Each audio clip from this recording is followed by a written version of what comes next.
Hi, Brennan Moriarty here. So I want to talk about a whole bunch of stuff. Actually, basically two fundamental things that are, well, I'm trying to listen up and give people what they want. I want to talk about the vehicle of the future, uh, and then I'm going to weave this in with the liberation of prime normative liberation, or you could say normative normal primitive disenslavery. Okay, so these are these concepts of geographic justice and general trust us. Okay, so this is general being a general genotype of genetic, as normative is to primitive, and liberation is to justice, basically. Okay, so they kind of all go together. They're sort of weaves and sort of philosophies, right? Um, okay, so now in the vehicle of the future, I feel like there's we you know social policy, transport. It's difficult to like put all these words through without having some sort of inquisition, which is what like a traffic jam really is. Like someone says, "Oh no, I have to stop and look at this, and if you're going to pass me, then I have to go." That kind of sort of psychological link of philosophy to take the container.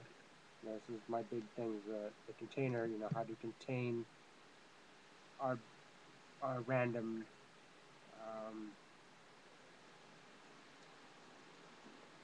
you know, just transportation. Especially with a diverse population.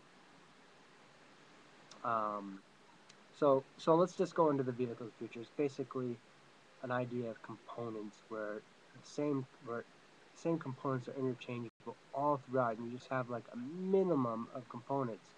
And the engine is one of these components. So, and you have one-wheel drive, okay? So you make it as simple as possible. So you have this engine, one-wheel drive, and then all the body is really the big thing, because you look at the real estate bubble, it's primarily about architecture. The land is just, land everywhere. Buy cheap land. Of course, there's location, but that's what transportation comes in with location. If you're stuck there, it's not so great after all. Um, unless if you make it great, and that's what the architecture is about. To have a unified architecture that you can predict the ecology of the actual structure of the building, so your living conditions, your physical ecology, as well as your social ecology, going into sociology in the prime normative. Uh, so these are these two phases of ecology that, woven together, make a social fabric that keeps us warm, keeps us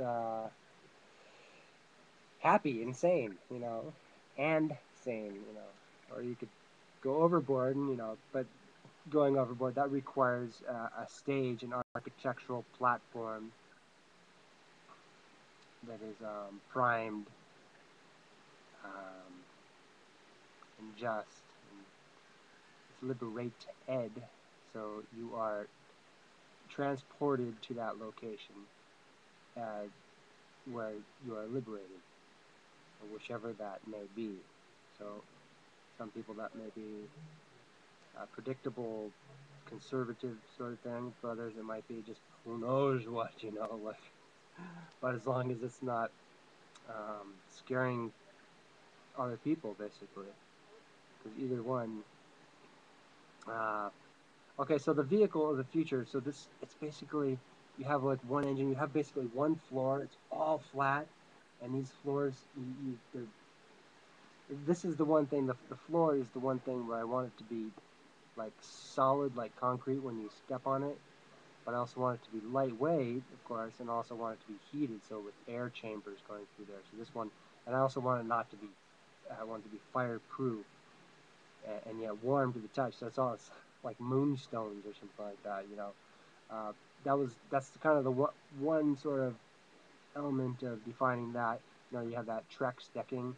That stuff is like you step on it and it sounds like concrete, except it's slightly warmer than concrete. But it's flammable, and it's also very heavy. But so that's like an element of the solutions type studies and stuff like that. It could just be glass, actual glass floor. Even if it broke, it would still be ecologically sound, and perhaps, knock on wood, sort of quiet to the touch. And still, so you don't want to have any valuable materials. You don't want to have like a bunch of copper in the framing or something like that, because then people are going to melt it down. So it has to be like minimal value, like hybrid lumber, aluminum, where it's like sandwiches. So you got really strong, and yet it's encapsulated in metal. So it's worth more as a unit, universal unit. So this is the important thing. So you have like glass doors, which are the same. So you break something, you don't go to a junkyard. You go to any store, and they have a few of these components, which are so universal that they go everywhere. Okay, so you just replace it. But the best thing is that you're not going to be replacing, both because of the social ecology. So you are in a predictable environment. Some people like to break things all the time. You give them, rocks to break. That's a win-win situation. They love to break rocks, and someone has to break the rocks. Okay, I can think of a creative show like that. But that's this is sociological liberation, and then manufacturing architectural componentology. I want to call it manufacturer. Manufacturism is sort of like saying, "Oh, we're going to make one of everything" or something like that. No, you just make a million of one thing, and that one thing is good enough for everybody. Okay, and then the sociology is the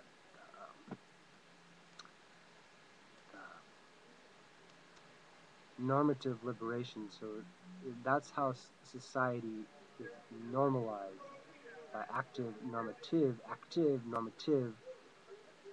prime liberation, disenslaving the primitive from geography. So, and then we have this beam basically, and you go out on that beam and you say, oh, there is general justice.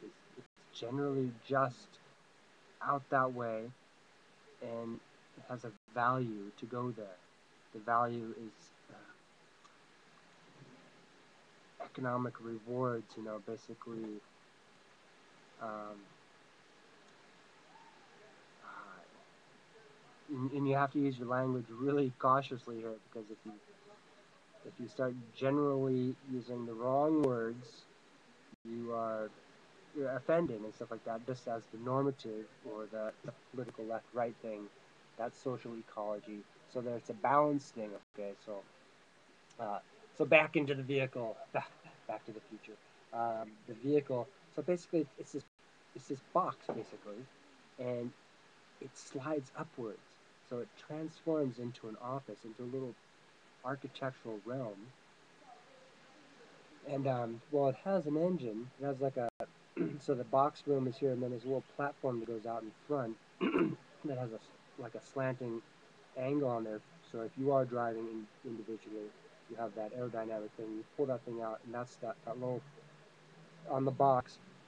I better draw this up on the box. So you have the box, right, and then you have this platform that's coming off up here just a little bit, just enough where your engine goes right there.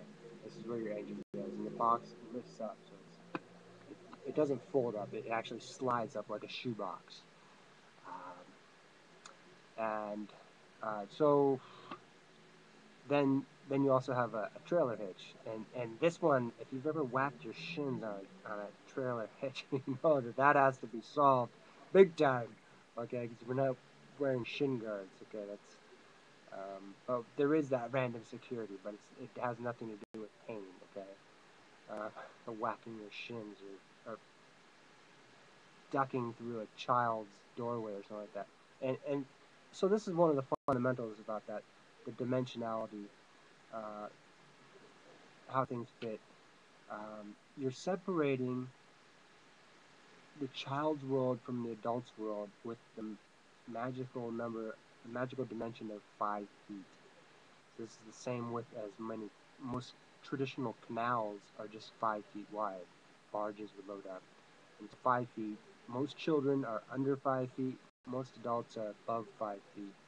And so you do not confuse. You don't say, "Oh, 5'8". Most people are 5'8". Most is garbage.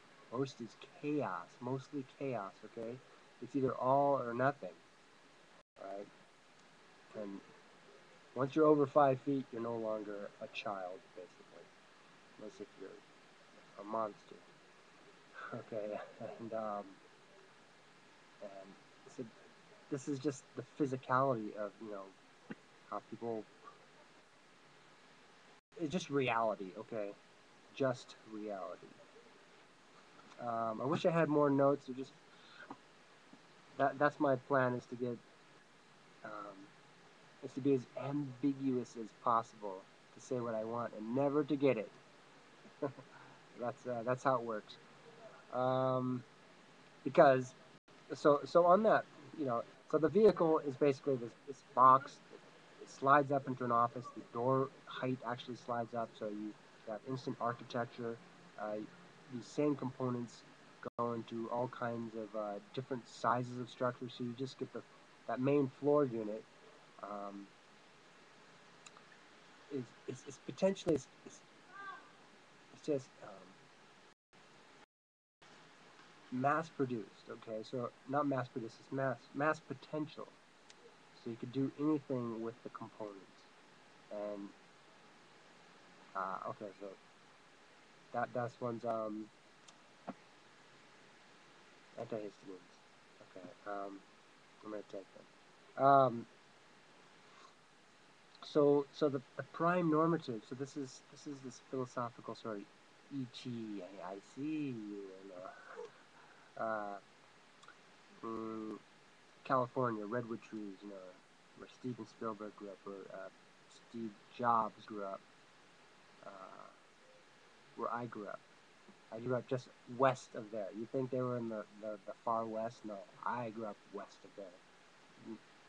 Surfing the giant waves and stuff like that, conquering the real stuff. Um, and um, you know, I was deep. Okay, and so basically, I'm trying to relate. This prime normative is just a really fascinating concept, and it would trust me, it would go a lot further if I were talking to an intelligent person. I think a therapist, my imaginary therapist. I met. Not here. Not here. That's the problem. Um, so that that would be nice. That would be nice. so so I guess that's about it for now. I'm like I've been dog sick for a few days. I don't know. Get some cough drops from your throat, those special ones, and felt a little better. And who knows? Who knows? So um, because I know, but I'm not going to say anything because I grew up in California. Okay, so you cannot expect, you know, someone whose mother and father are both there saying this is good, and you're going, yeah, really, huh? So this is the left-hand side of America, so it's wonderful. Like, jump it, the voodoo child. Okay, okay. Now my teeth are yellow. How great is that? Those girls just love it, huh? Uh, so yellow teeth. Okay. Yeah. So okay. So we'll just put this on here, and I'll pretend I have I'll pretend I'm talking to someone who's really I don't know if you can hear that. The computer keeps like in these old computer. So but good camera. It shows my eyes. This camera. So I guess that's it. back at the Heartbreak Hotel, where there's free Wi-Fi. And lots of strange people walking. Not as strange as California, no way. But strangers sometimes. Okay, so that's where I am, and who knows where I'm going? Nobody knows. It's slavery defined. This to say, you are controlled to control someone who is elegant. Is okay. Oh, this one I was gonna say to you. I want you to listen. Um, People would say the house servant versus the field servant. You know, Southerners, they use bad language. They all do too. And, so what that means is you know, the house servant is someone everyone's proud to have. The field servant is kind of like, it doesn't matter what color you are. If you're primitive, you're primitive, okay? But if you're normative and you're enslaved, you are basically the reflection of that slavery. You're the paradigm, I guess, of slavery. It's the same thing, but instead of serving, it is being served. And no one can understand it because it's not, we can't read these normative, these noticeable signs. We do not read them, so therefore they mean nothing. It's just enslavement, blah blah blah blah. Okay, that's thank you, and ooh yeah.